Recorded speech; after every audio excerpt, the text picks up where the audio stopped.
Welcome,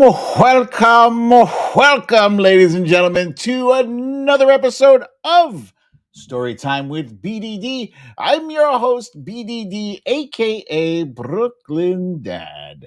And happy Friday. A very, very happy Friday to you all. An extremely happy Friday. Why am I so happy? I don't know. Could it be guilty? 34 reasons why I'm so happy on this Friday? Yes. Guilty. Guilty. So let's see. Let me say hello.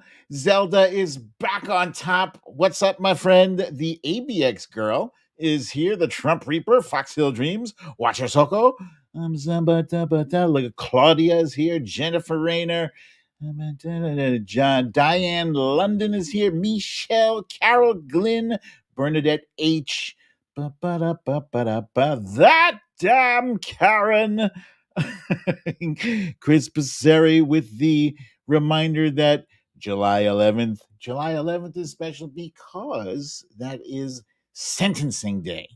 Let's see. Patricia Haverkamp is here. Lulu Girl, Cindy C.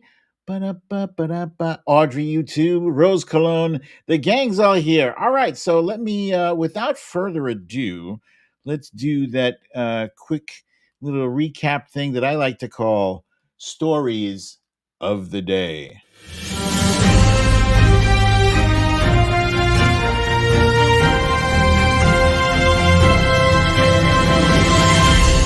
Stories of the Day.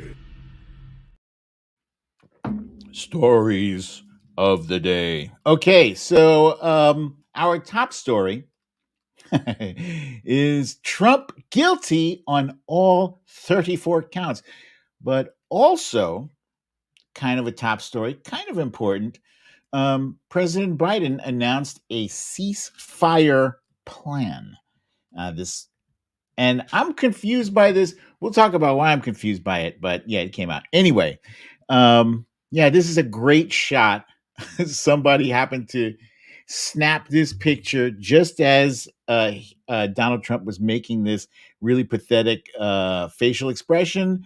And it says Donald Trump guilty on all 34 felony charges. Convicted. It's the first time in American history that a former president has been convicted, I think, of anything, but let alone one felony charge and 34 felony charges. It is a major deal. I don't care if you say that, oh, it's not a real crime. It's a real crime. It's 34 of them, and he's guilty of all 34 of them. A jury of his peers said so. And folks, I don't know what to say about Justice Alito, but him with his upside down flag. The upside down flag is a signal of distress, and that signal of distress really is from our entire Supreme Court. That Supreme Court is busted, and it's busted for a number of reasons. Him first and foremost.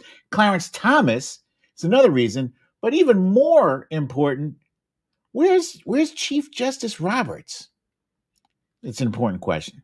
And yeah, as I mentioned earlier, President Biden had a press briefing in which he announced that Israel has proposed a roadmap to a eventual permanent ceasefire.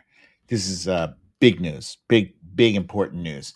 And before you forget, please remember to hit the subscribe and like button. The like button looks like a thumbs up, like my thumb right there. Make sure you hit that and do the thing with the subscribe, and thank you very much. Trying not to sound like that dude. You know who I'm talking about. I'm not even going to say his name, but he's disgraced. I want to jump right into it because, I ended up talking about, or I ended up planning to talk about a lot more than I really wanted to. I really just wanted to talk about the guilty verdict. But without further ado, last week I did tell you guys that I was planning on watching this J-Lo movie called Atlas. Um, and so I want to tell you about it because actually it was quite good, quite entertaining. It was on Netflix and it was an action flick. And J-Lo played this agent uh, whose mission it was to hunt down a cyber terrorist. Let's call him an AI cyber terrorist.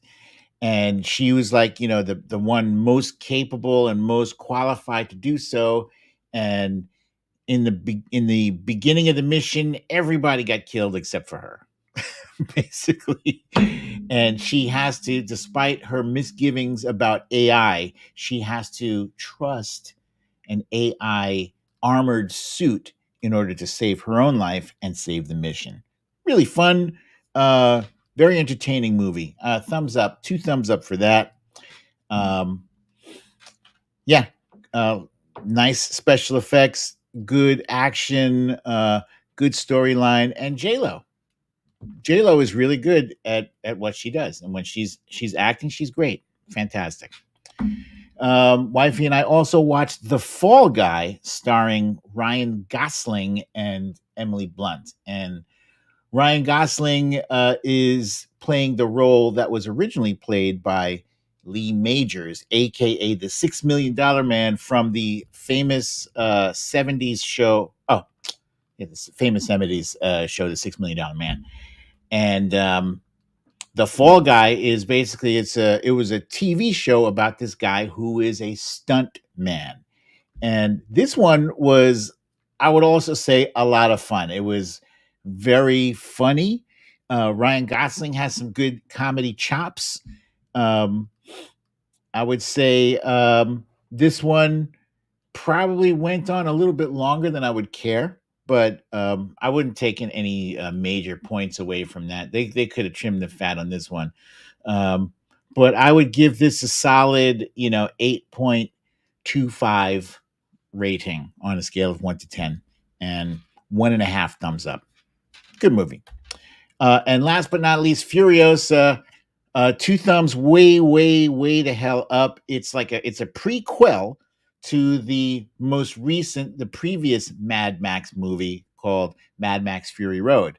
And Furiosa was the main character of that movie, in which she attempted to bring 9 women to safety, women who were being treated as quote unquote breeders by the bad guy, Immortan Joe.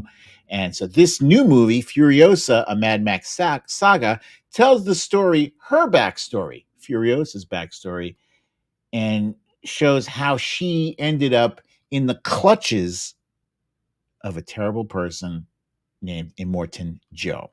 Um, High octane, probably not as high octane as the previous movie, but let me just say, I've watched Mad Max Fury Road somewhere between 5 and 10 times. It's a fantastic movie, easy to rewatch over and over. The eye candy, the story, the world building they did in this movie, spectacular. So, I would, if you're going to see Furiosa, see it in the theater. It's one of those big movies, but you could wait for it to come on cable. You know, that's my personal opinion. You could wait. Uh, and in the previous movie, Furiosa was played by Charlize Theron, who I believe is South African, and this one in the new one, she's played by Taylor Anya Taylor something.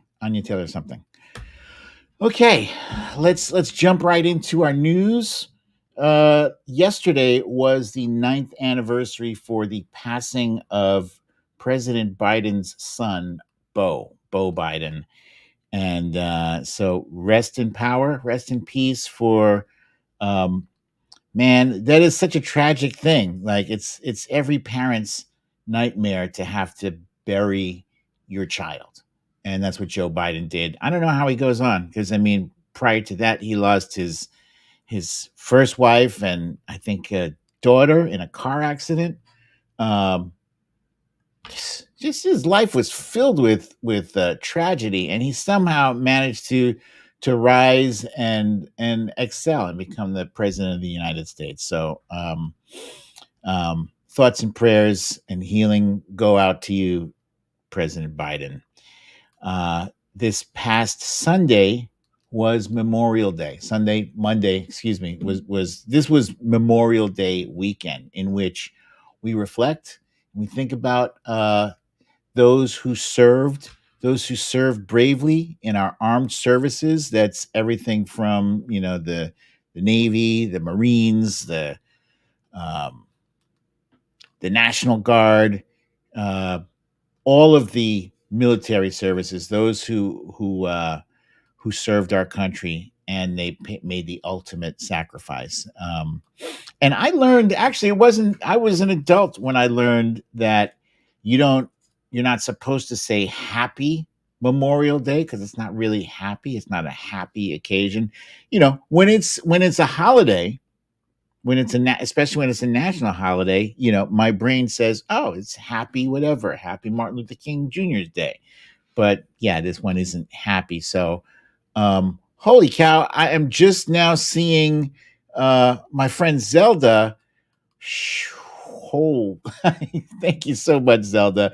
It was very kind, very sweet and kind of you to support the show like that. It's tremendous. Thank you so much for this, for your generosity. So yeah. So with that said, presidents from President Obama, had a post and says, one of the greatest honors of my life was the privilege of serving as commander in chief. And with pride also came sometimes heartbreak and loss. And he's got a picture of himself at Arlington Cemetery. There on the left, there's a post from President Biden saying, together, we are not just the fortunate inheritors of their legacy. We must be the keepers of their mission, the bearers of the flame of freedom that they kept burning bright for nearly 247 years. That is the truest memorial to their lives. So there's a perfect example of an appropriate Memorial Day message. And of course, where I'm where I'm leading with this. We have to show what's inappropriate. And it's, of course, from none other than Donald Trump, who he used his Memorial Day post to say this: Happy Memorial Day. Happy, of course, happy Memorial Day to all, including the human scum. Like, you just barely cleared the wrong greeting. You just cleared that, the happy Memorial Day to all, including the human scum. Human scum that is working so hard to destroy our once great country, and to the radical left, Trump-hating federal judge in New York. And so now this is not about the fallen. This is not about our brave heroes, our soldiers, our fallen angels. It's not about them. It's about him. Everything is about Donald Trump. And if you scroll down, he's, all caps defamation. He talks about $91 million. So he's talking about E. Jean Carroll in this post. I swear to God, I hope she sues him again. I hope she sues him bigly. He hasn't learned his lesson. Like, it's not even meaningful to him. I'm telling you this, if I had been warned by a judge not to do X, or we're going to fine you, I don't know, let's pick a fine. Let's say $10,000, right?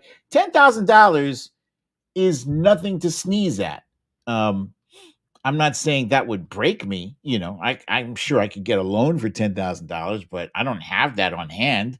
That's a serious amount of cash. I'm going to be on my P's and Q's. I'm not even going to mention, I'm not going to even hint about whoever it is that I'm not supposed to be talking about. This guy has not learned his lesson. Already he's broken his gag orders, violated over and over and over. He has no impulse control.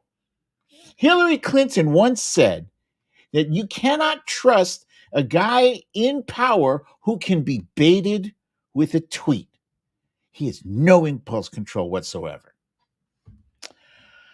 And then, yeah, he goes on to talk about a CNN interview with Allison Cooper and a rape charge and $500 million. Nothing wrong. 18 million. All this is a Memorial Day tweet. It's garbage. This is a garbage human being. Garbage.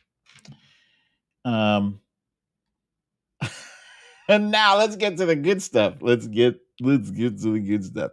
So here is a picture of Donald Trump standing in front of a sign that says ungovernable.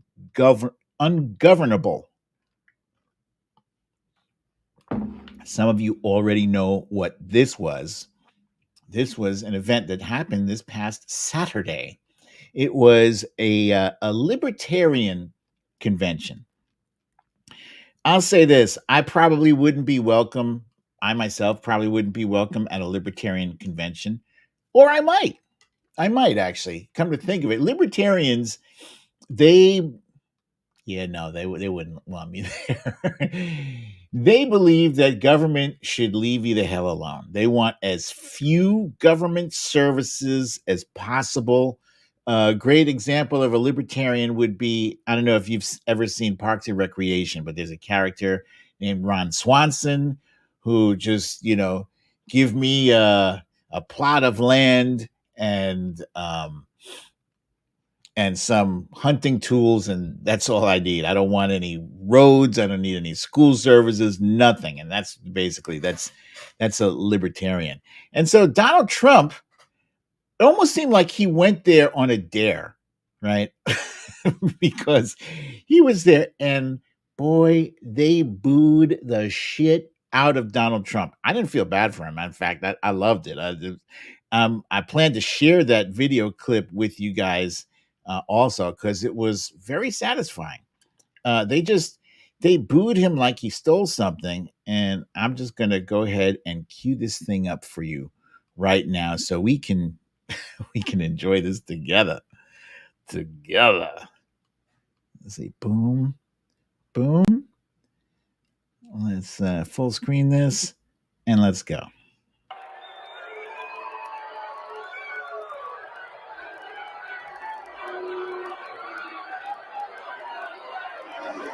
That's good. It's a theft.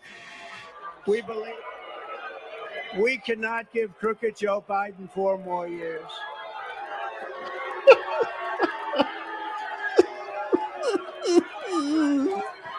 And I stand. And I am not a good thing. That's nice.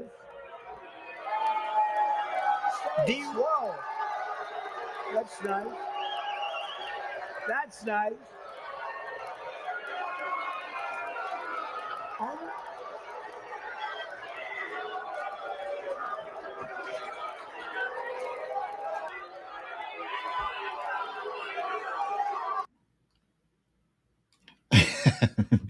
That is from Decoding Fox News.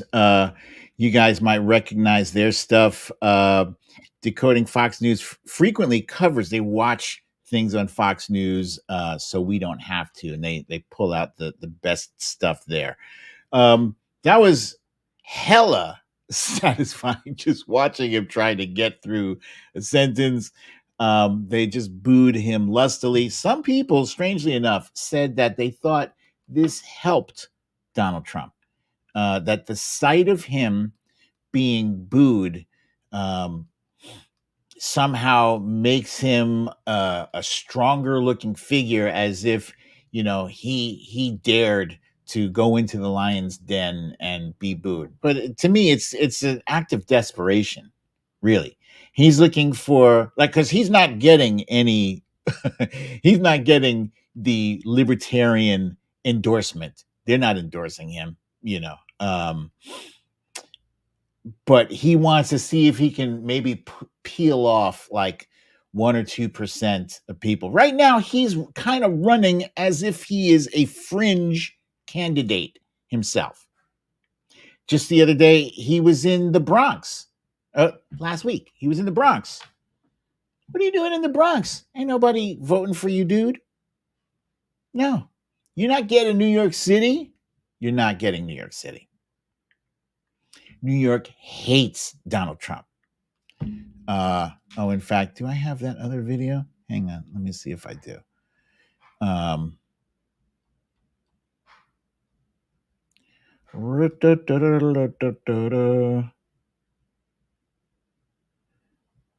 I don't. But there's a video out there. I'm sure you guys have seen it by now. Picture of it is on my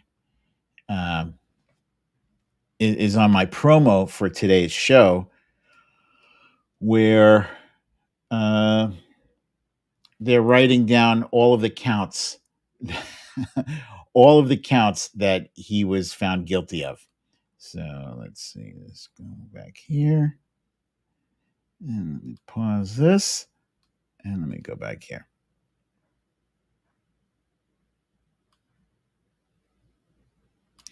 Oh, see, did I miss the troll?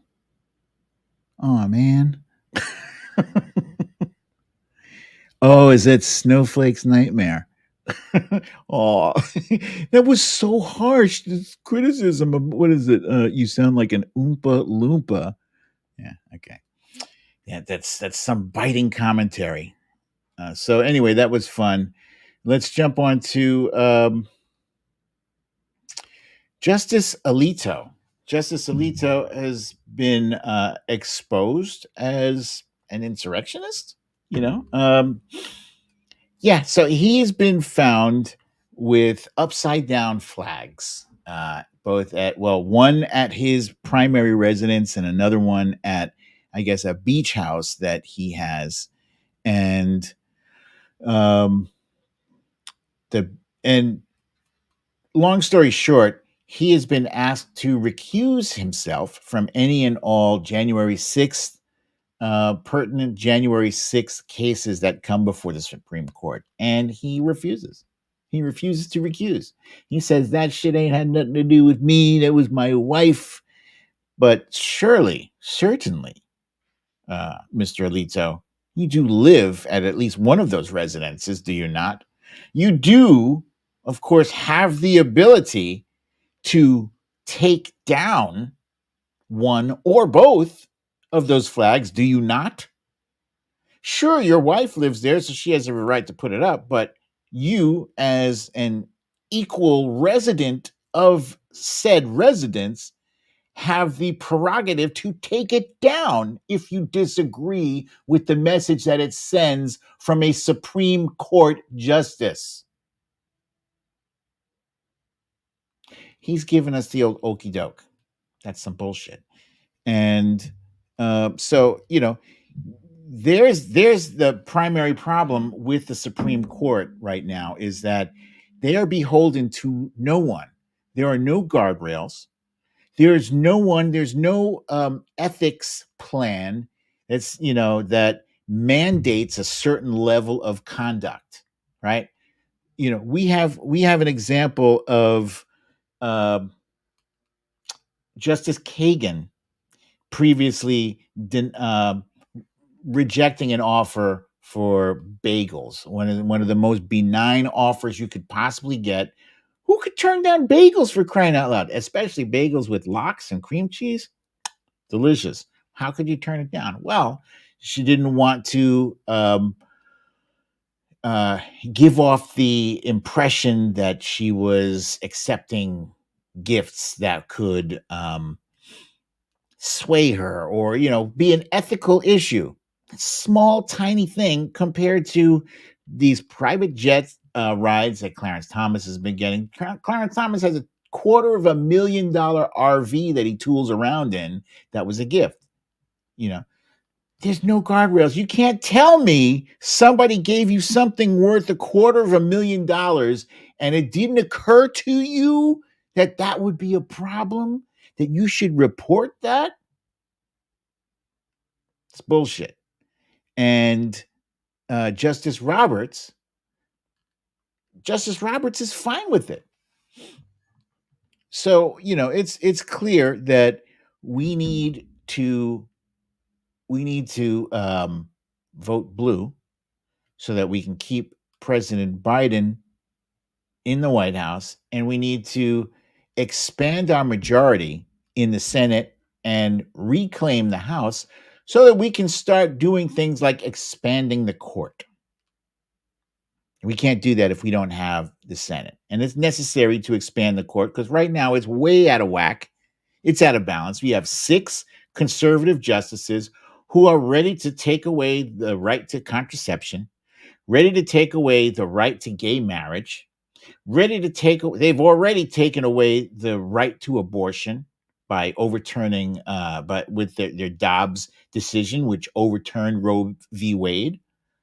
Yeah, so they're sitting there primed and ready to take away rights that many of us have grown up with, have not experienced life without those things.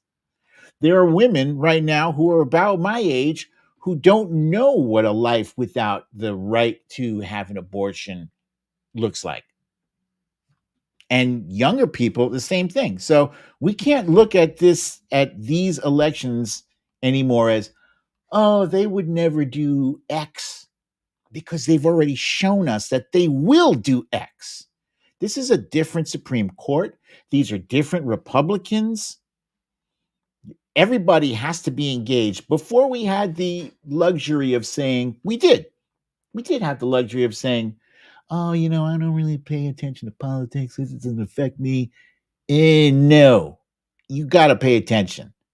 You must pay attention. It affects all of us. There's people who are ready to ready to undo all of the good work done by this administration on climate change in exchange for $1 billion.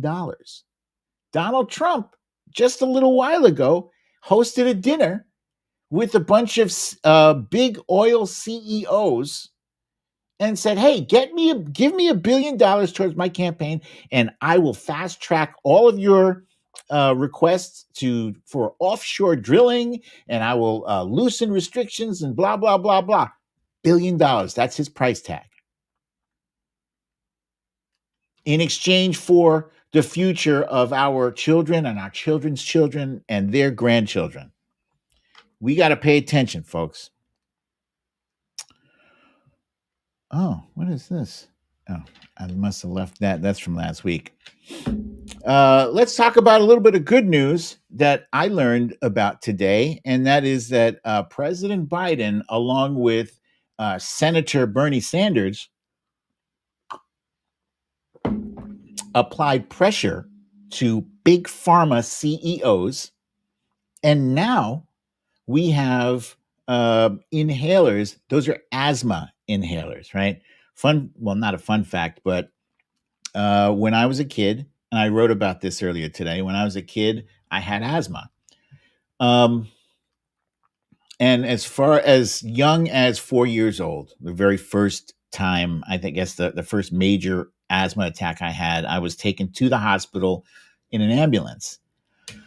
I only barely remember this. After that, I had asthma every year without fail. And I wasn't always hospitalized, but there were about a handful of times that I spent at least 3 or 4 days in the hospital on an IV drip, getting either aminophylline or theophylline.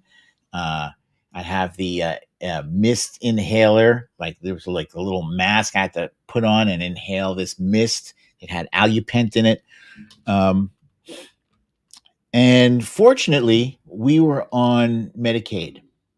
And so that paid for, whatever those medical fees were. But there's a lot of people who aren't fortunate enough to be on Medicaid. And when I say fortunate, I should throw some air quotes on there, because if you're on Medicaid, it means that you are not making enough money to afford to buy private insurance. My mom was a single parent, and so Medicaid was a godsend. And so anyway, now asthma inhalers, the price for those is capped at $35, just like insulin is capped at $35 per month.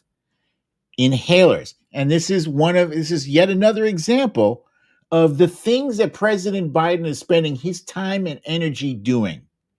He's not trying to get billionaires tax breaks so that they can buy another yacht, they can buy another jet. He's going the opposite direction. He's saying to billionaires, and this is why they like the billionaires pay attention. The billionaires want Donald Trump to win. Why? Because President Biden wants them to pay their fair share.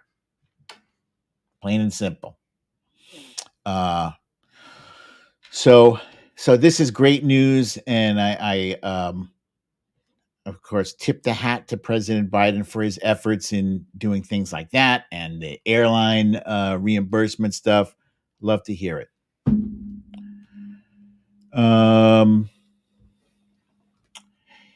This story came out. This story has been circulating, I feel like, for years and years now. The whole thing about Donald Trump having said the N word.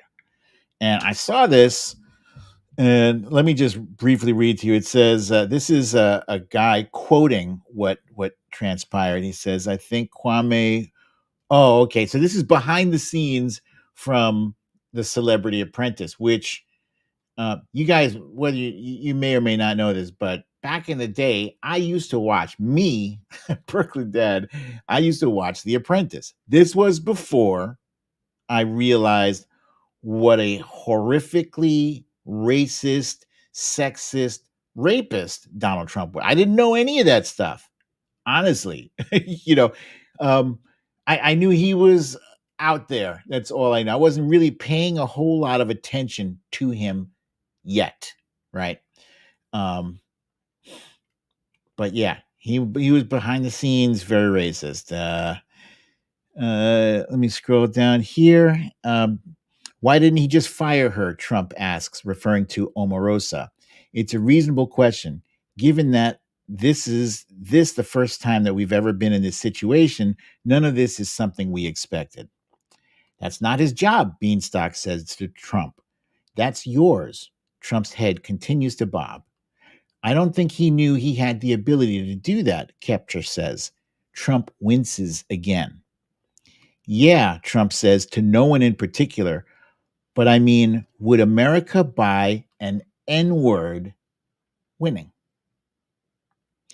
Kepcher's pale skin goes bright red. I turn my gaze toward Trump. He continues to wince. He is serious, and he is adamant about not hiring Jackson. I have no doubt that this happened, and this is probably one of the less offensive incidences of him using the N-word. I have on the screen here a picture of Trump and young man by the name of Randall Pinkett.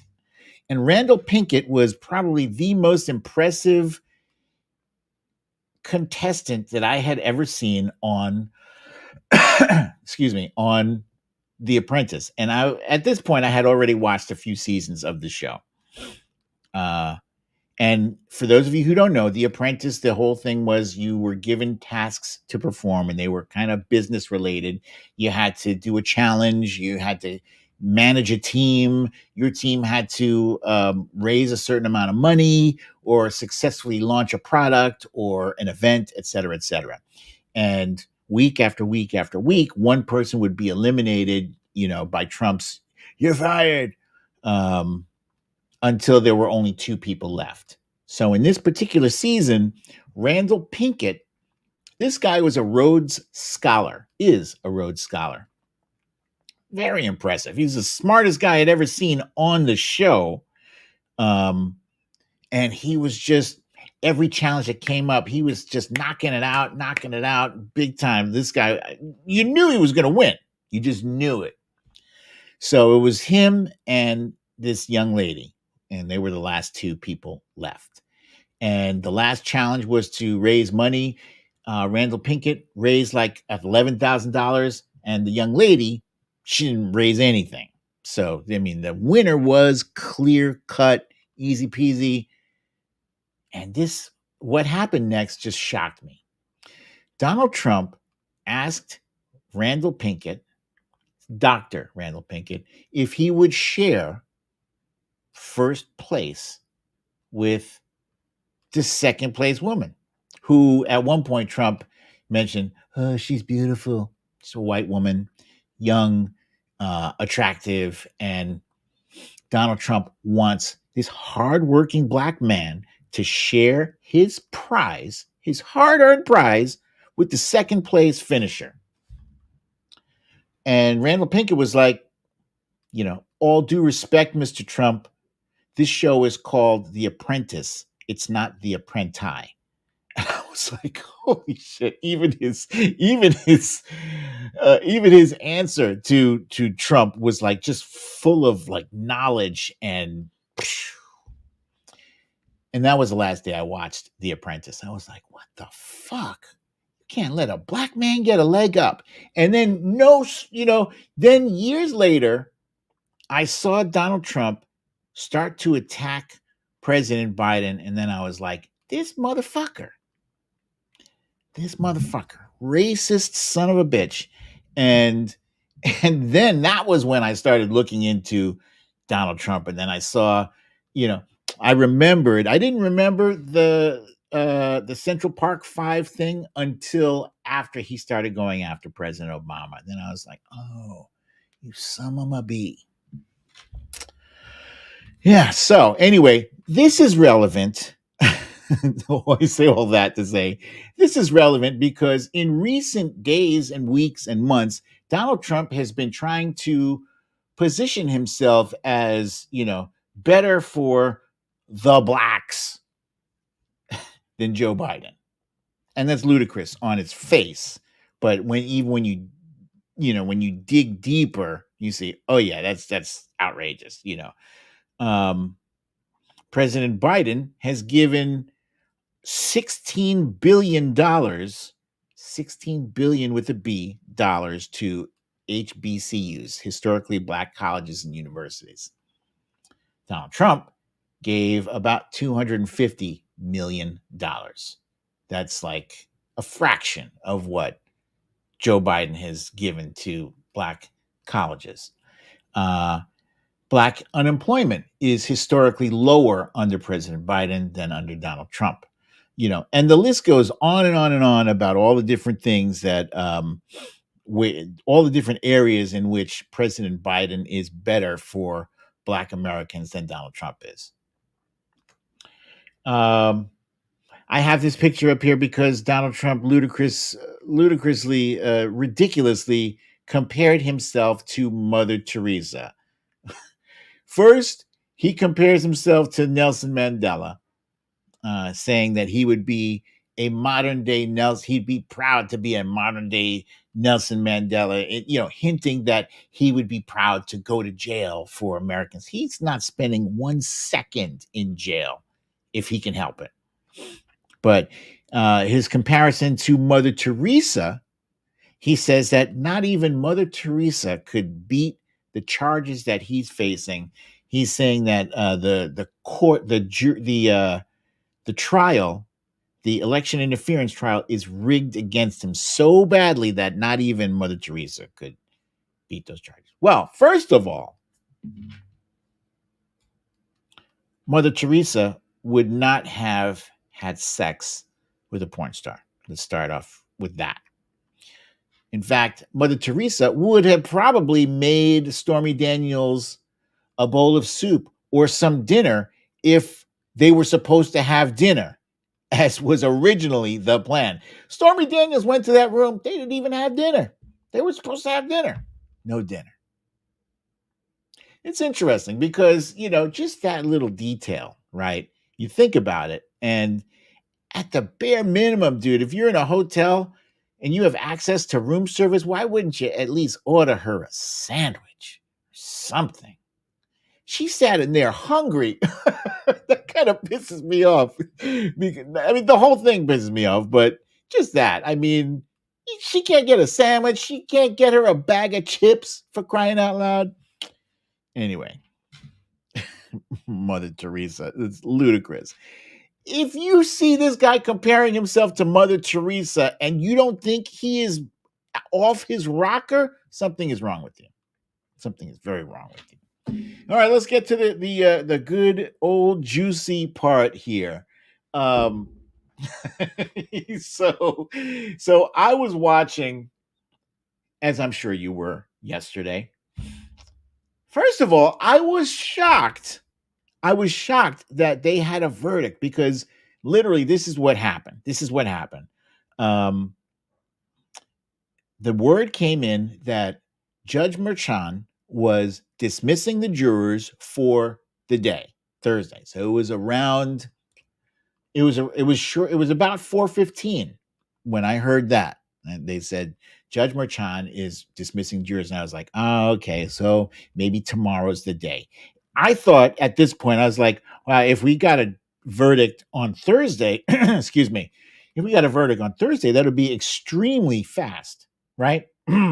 I thought it would probably be 4 or 5 days before we got a verdict because there's so many documents, there's so much stuff to consider. And it seemed like when you hear the reports from reporters, they all focused in on the fact that these jurors were very engaged, they were paying attention, they were taking notes, they wanted to be thorough.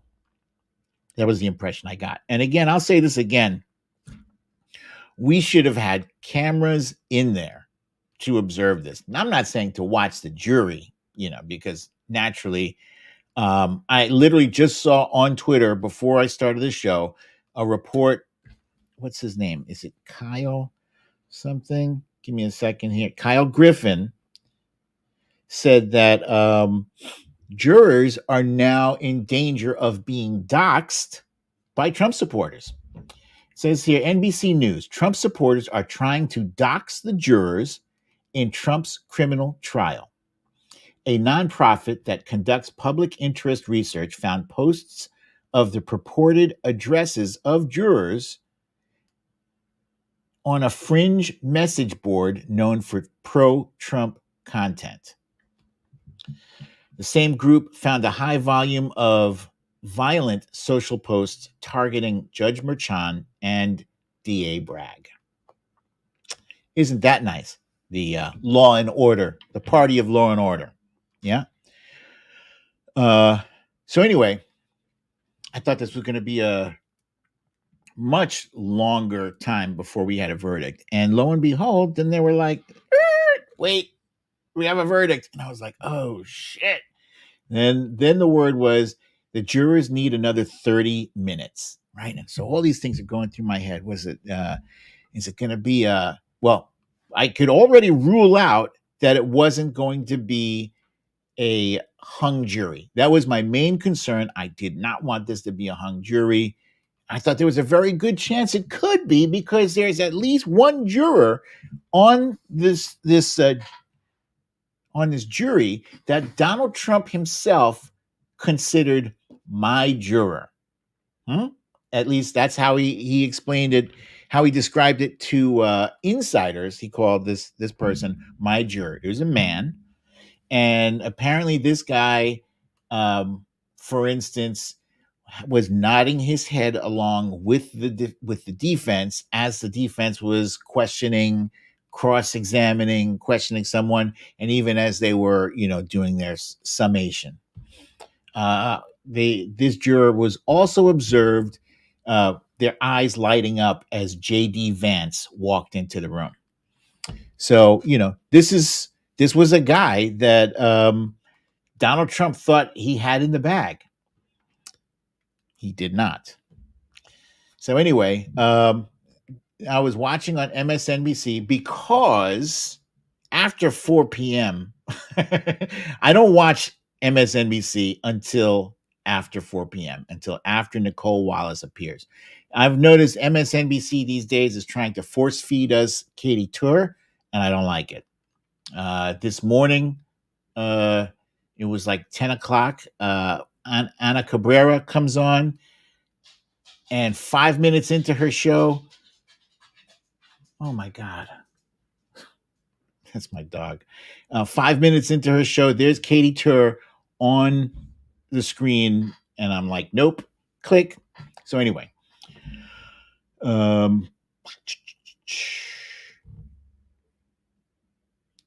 Ari Berman was reading off the counts after that 30 minutes expired. And I was like, come on, come on, come on. And after the first after the first 5 counts, he was found guilty. I was tweeting, breaking! This motherfucker's guilty. I was so fucking happy. Breaking!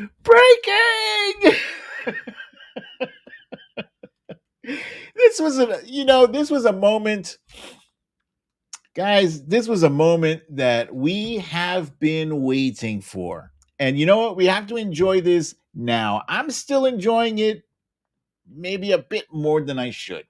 But if I've seen one meme with the that woman with the green jacket screaming, ah, I've seen 1,000 of them, and Trump trolls saying, "This is you, man," or "We got him now," and we didn't really have him now. There was so many times when we thought we had him and we didn't have him. Now we got him. We absolutely got him. Hey, Jenna losing.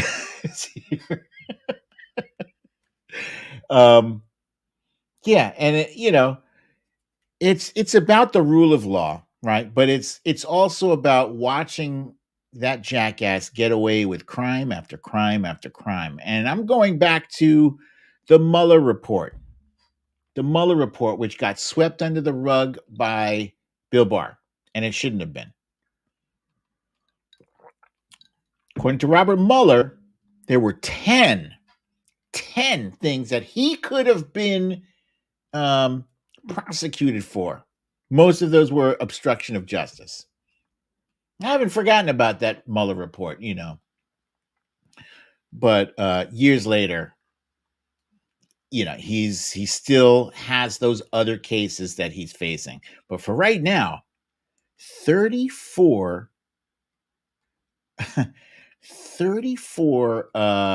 felony counts is not a small thing. It's a big deal. And I think it's important to note that his wife is not supporting him, not one bit. Melania was not in the court one day. She wasn't at his bizarre press conference today. His, long, rambling, idiotic press conference. Every press conference Trump has is long, rambling, and idiotic. This was one of the this was one of the memes. There's so many good memes out there right now, you guys. This was very funny. When your husband gets indicted for cheating on you, and I don't think any of us has seen Melania laugh. We've seen her with her eyes closed, but we haven't seen her laugh like that. It's complete joyous abandon. Misha. Misha's saying, hey, BDD, the end of your book has materialized. Yes, it has. It has indeed. Let's see. I did have a clip of his press conference, but actually I think I want to show you a clip of his what is this? Oh, this is no good. This is no good at all. But here, let me show you this. As I said, we were this is a clip of when I interviewed Michael Cohen, and I asked him which of the 4 cases did he consider to be I don't know if it was the most important or the sexiest. Here, let's have a look here. Let's see what did I ask him. Discussing the law with you because you have a very legal mind and you have experience with all this.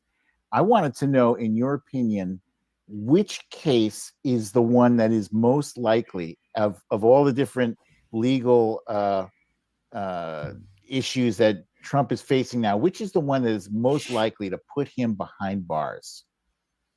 So I think Donald will be held accountable for all 4 cases that are currently being prosecuted. Wow. However, I stand firm in my assertion, and I've said this many times, and I'm going to say it to your listeners as well. I believe that the easiest case to prove, not the most sexy of the cases, is the Alvin Bragg Manhattan District Attorney case. And I say that because it is all predicated on documentary evidence, which is supported by testimony of a multitude of people that corroborate the documents. This is not even a case that Donald's testimony is necessary. If he does or doesn't take the stand, it makes no difference. The documents speak for themselves. But I always hear from people, but it's not like seditious conspiracy, the January 6th case being brought by Jack Smith. It's not, the willful retention of the secret documents at the Mar-a-Lago, location. All of these are much more significant cases. As far, it's not even as significant as trying to overturn a free and fair election. That's the Fulton County District Attorney Fonnie Willis's case. Right. That's not the purpose of prosecution. Prosecution is for the basis of holding someone accountable for the breaking of a law. Yeah. Now, is an assault, two guys get into a fight, one guy knocks the other guy's tooth out. It's an assault and battery. Is that case as significant as a murder charge? Two guys get into a fight, one guy pulls out a baseball bat and clubs the other guy, right? Mm-hmm. So now you also have additional information that you have to throw in there. One is with a deadly weapon, the other is with your hands. Clearly, the regular fist fight is not as sexy as the case with a baseball bat, but nevertheless, the person can go to jail on either of those cases. We need, as the public, to stop handicapping which case is more sexy, which is more significant. Mm-hmm. The goal, the way I see it in each and every one of these cases by the prosecutors, is to prosecute the case with the end result of a conviction. Yeah. That's what it's all about. And I believe that the easiest case to prove, to prosecute, is the Alvin Bragg Manhattan District Attorney case. And again, I want to reiterate what I said before. Yeah. Of the four cases, it is hands down the least sexy case, but nevertheless, it is a violation of the law. And I think Alvin Bragg laid it out brilliantly in the indictment. I also like how you phrased it, how you compared it to the Al Capone conviction, because Al Capone, guilty of like murder and racketeering and all that extortion, that racketeering, prostitution, bootlegging, but they got him on tax evasion. I call the Alvin Bragg case the Al Capone case all the time. Yeah, that's very clever. Thank you for agreeing to share that with my listeners, with my subscribers, Michael. BDD, you're the best. Thank you, my friend. Good to see you. I like Michael Cohen. I like him a lot. He's a good guy. And he went through some shit. And, I was worried watching this case. I was worried, everybody was saying that Michael Cohen has to keep his cool and that they're going to try to antagonize him and get him to be bombastic. And, he was prepared. He was prepared as hell. And he had, he might have messed himself up with not having some of his facts, lined up or whatever. But the prosecution did a hell of a job getting him back on track and getting the case back on track. So what are we dealing with now? Now we're dealing with the fallout of Trump and his minions crying foul, crying, "Oh, it was rigged. Oh, this is an outrage. This case should never have been brought, blah, blah, blah." It's the rule of law. There was nothing rigged. There wasn't President Biden, whispering in these jurors' ears what to do. These were 12 people who took this seriously.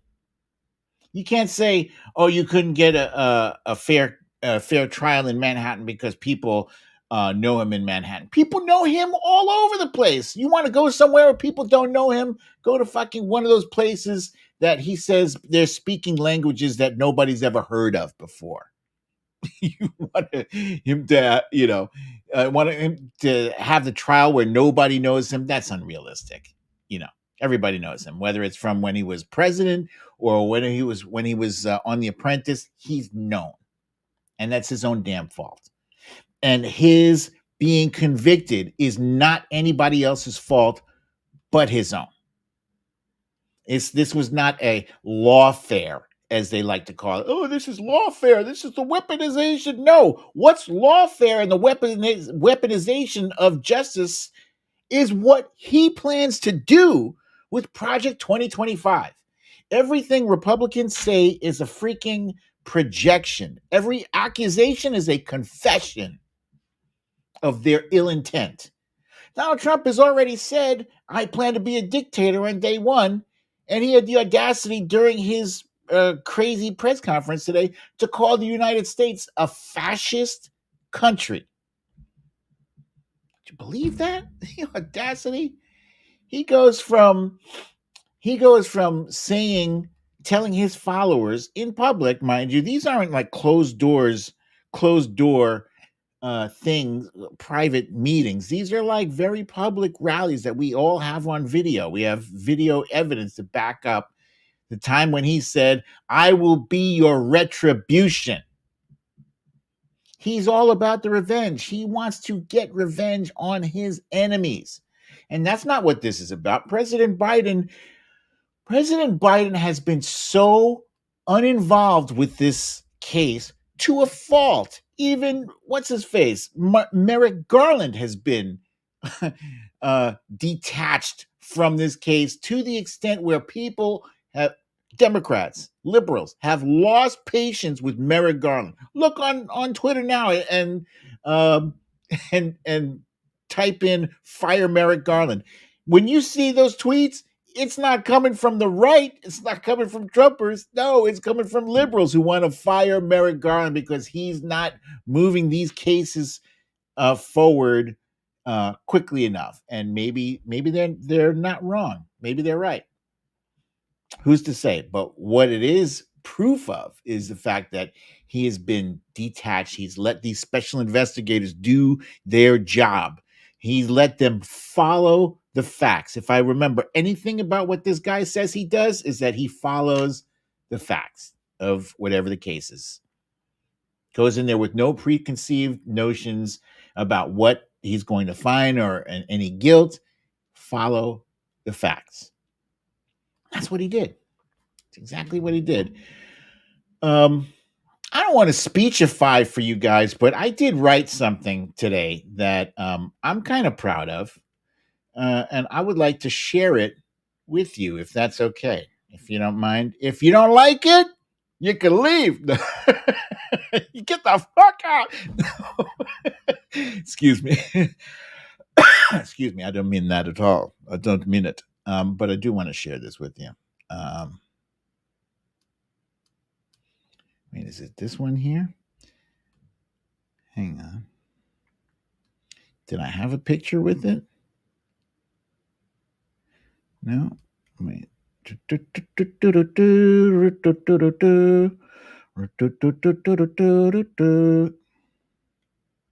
it is. Okay.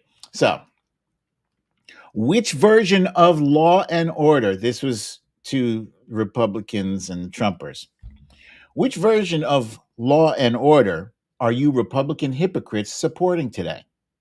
Is it he should have just complied and extrajudicial killing is okay as long as it's a black victim? Is it, hey, Kyle Rittenhouse and George Zimmerman were acquitted, just deal with it? In fact, hang on. Let me just share this real quick. Does it look like I have ants crawling in my beard? Genital losing. Here, let's see. Share screen. Boom. There we go. Is it lock up Khalif Browder for 3 years without a trial for allegedly stealing a backpack because he can't afford a $3,000 bail is okay? Or is it, oh, that's a white collar crime. Why are you bringing that case against Trump when there are so many more serious crimes being committed by poor brown people out there? You don't get to pick and choose when the law applies and when it doesn't. He had lawyers that you paid for. They got to reject and approve jurors. They got to make objections during the trial.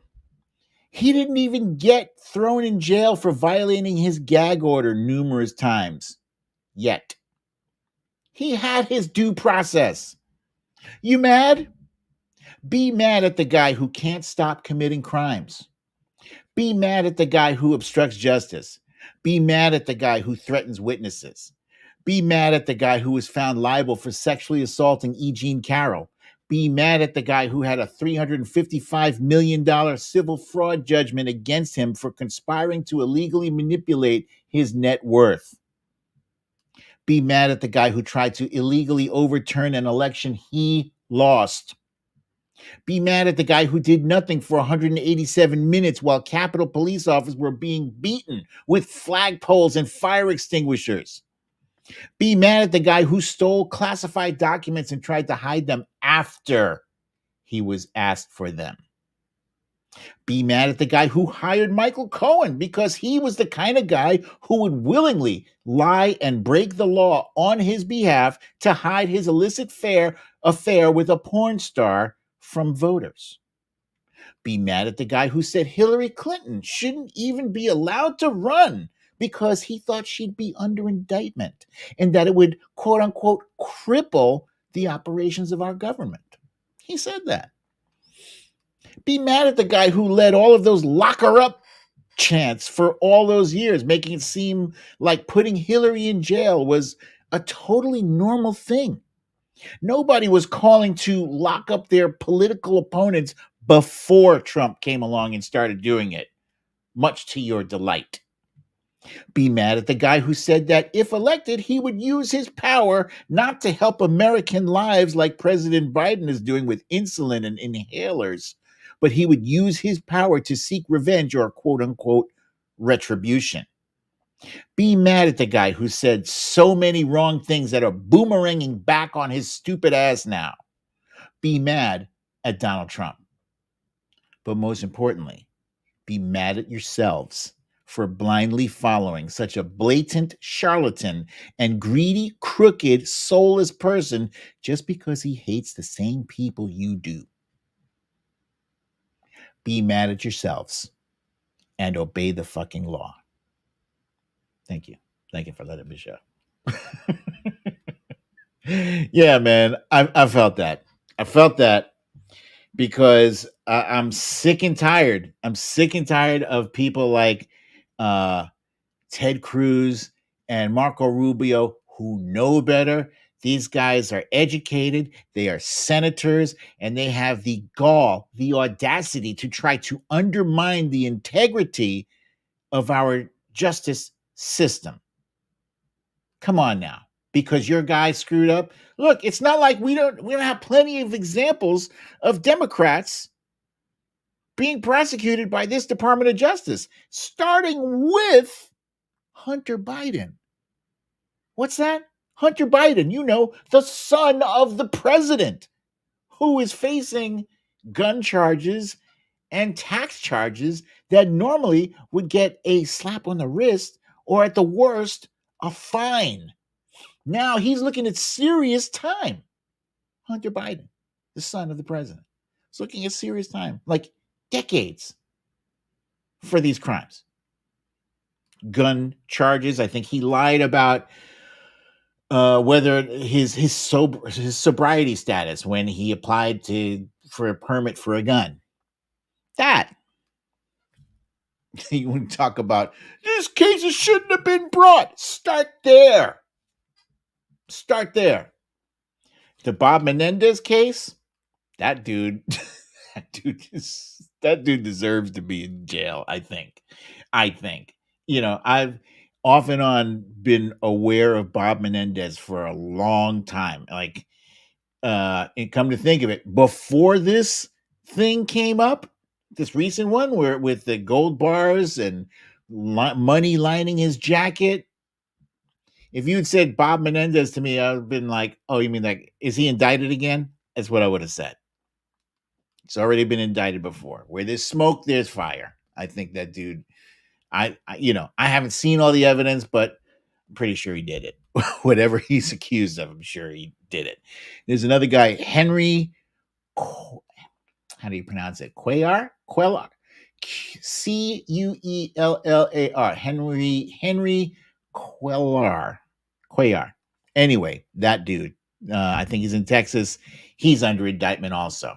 We have plenty of examples of Democrats who are guilty of different things and going back, years. We remember Anthony Weiner. Anthony Weiner at one point was like a big thing that was the next big thing, and then it turned out that he was a creep.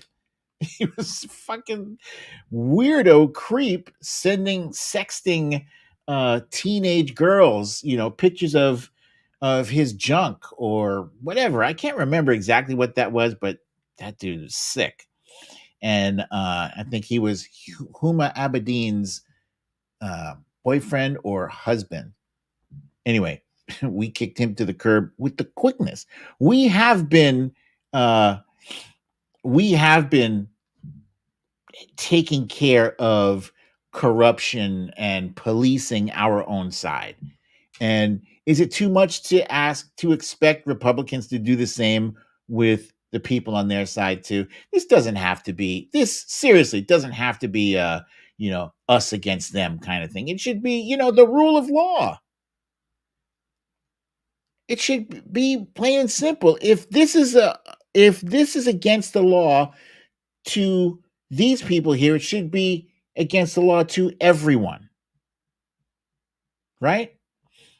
White collar crimes, falsification of business documents, it's a crime. And when combined with the other shit, the underlying stuff that you're trying to cover up, campaign finance violations, well, you done did it to yourself. So it hasn't been prosecuted before. Every now and then something happens that's so weird that there's no precedent for it. Like right now, there's no precedent for a president being convicted of one felony, let alone 34 of them. There's never been an instance where that president might have to go to prison with a full Secret Service detail. How do they do that? Who knows? I would love to see him in Rikers Island, though. Boy. Michelle. Oh, that's sad news. I'm just seeing Michelle's mom passed. That's sad news. Thank you for sharing that. That is sad news, though. Yeah, so nobody knows what's going to happen to him. I personally, I don't think I would lower your own expectations, manage your own expectations about prison time. As much as I like the idea, Spanky behind bars screaming, I do want to see that. I don't know. It could happen on one of the other cases, the other 3 cases that he's facing that we won't see before this election. But the case that was just decided, there are appeals that are going to happen. They're going to appeal this verdict. They're going to appeal the sentence, whatever the sentence is. So it's likely, that this will end up in the courts for some years. And the other cases, the Atlanta, the Fulton County case, there's that. There's the one in Florida with Judge Eileen Cannon, who is crooked as fuck. There's I think that's the classified document one. There's another one dealing with January 6th. There's all these different cases Donald Trump is facing, and nobody really knows what is going to happen. But this is what I know. The only thing I know is that we are the only ones who can save ourselves. We are the only ones who can save democracy. And, I don't want to sound hyperbolic. I don't think it's hyperbolic to say that. I think we stand a very real risk of losing our democracy. I come from the school of Murphy's Law. Whatever can go wrong will go wrong. And I have plenty of evidence to prove that is that is a good working theory, that whatever can go wrong will go wrong. Yeah, if it's cynical, so be it. But we went for 50 years under Roe v. Wade without even a hint of anything being wrong. And then I was watching an episode of Seinfeld the other day, or like a few months ago or whatever. And it's this episode where Elaine is dating a guy who's like works for a moving company, and she's all, she's digging this dude. And first they went out to dinner at this guy's restaurant, Poppy, and Poppy expresses his opposition to abortion. And so Elaine puts him on Front Street, and the other people at the restaurant like hear his opposition to abortion, and they storm out. They leave the restaurant.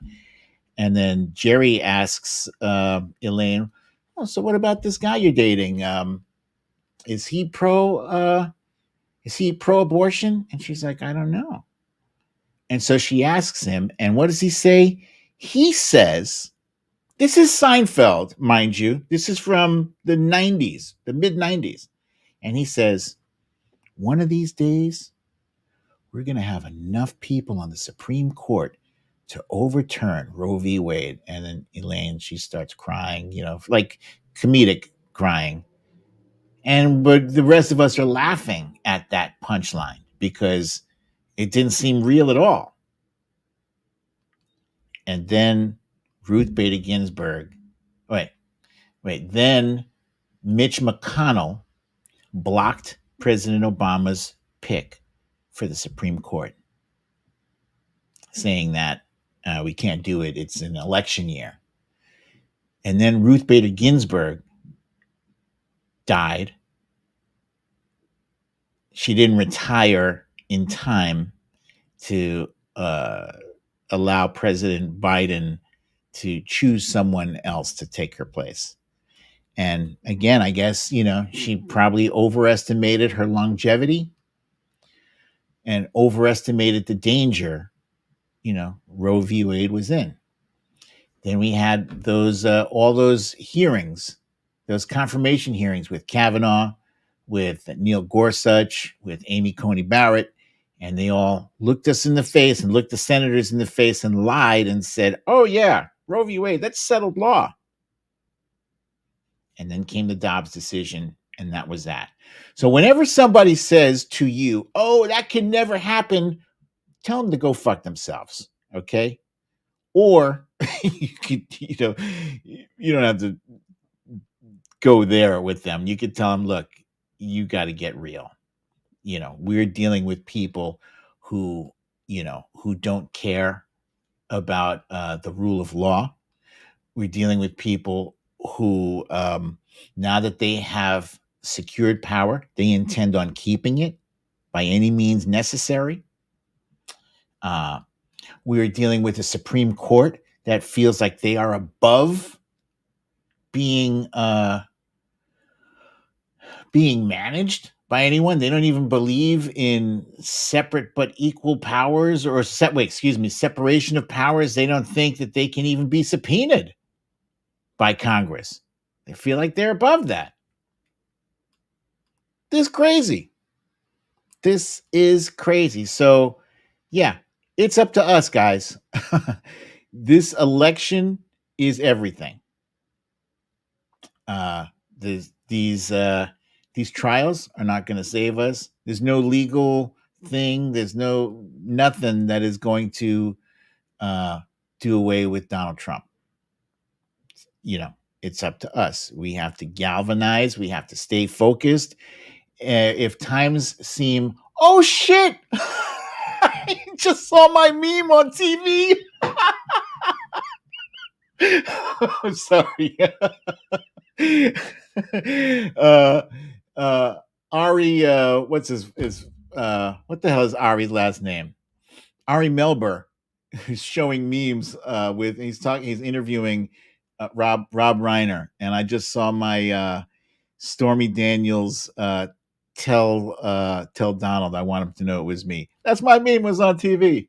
Yeah. Anyway, it's up to us.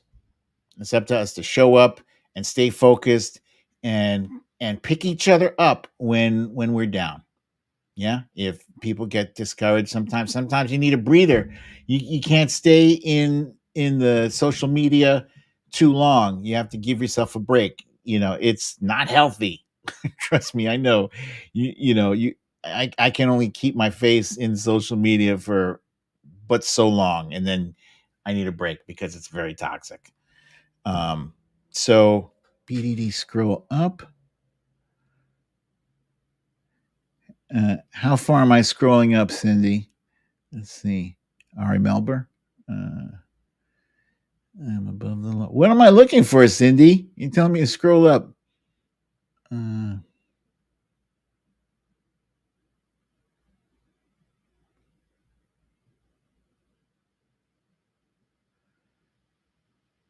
Glad so many do. Thank you. Wonder if BDD will see it. He should extreme it.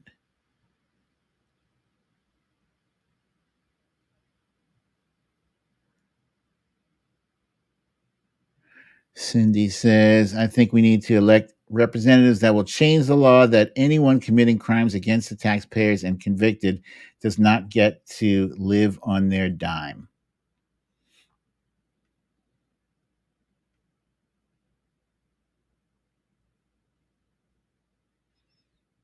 I don't know what I'm scrolling up for, Cindy. Scrolled up.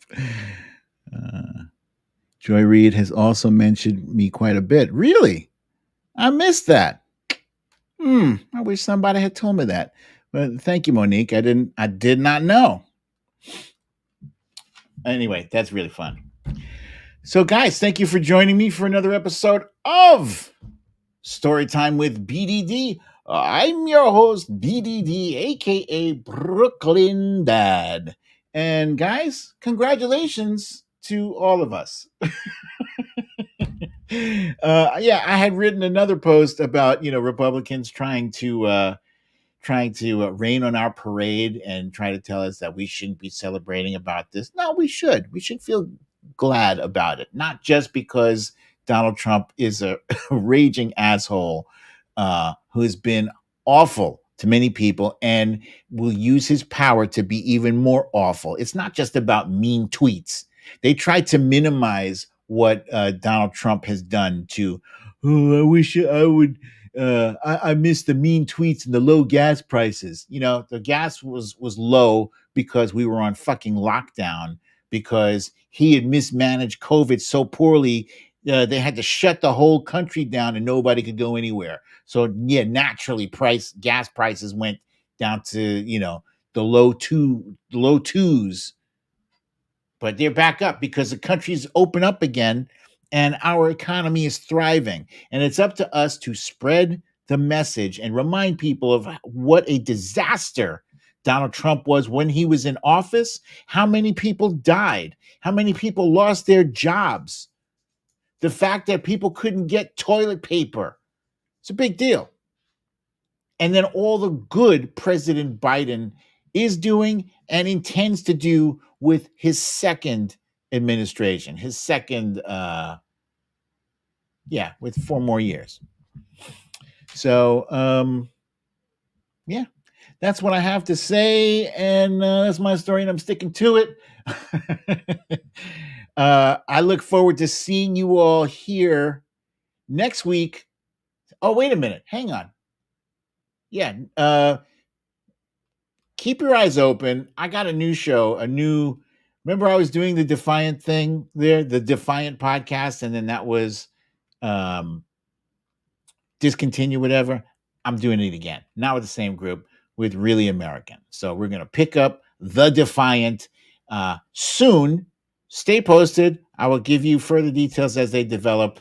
But in the meantime, I look forward to seeing you all here. Same time, same place. I love you all. Peace.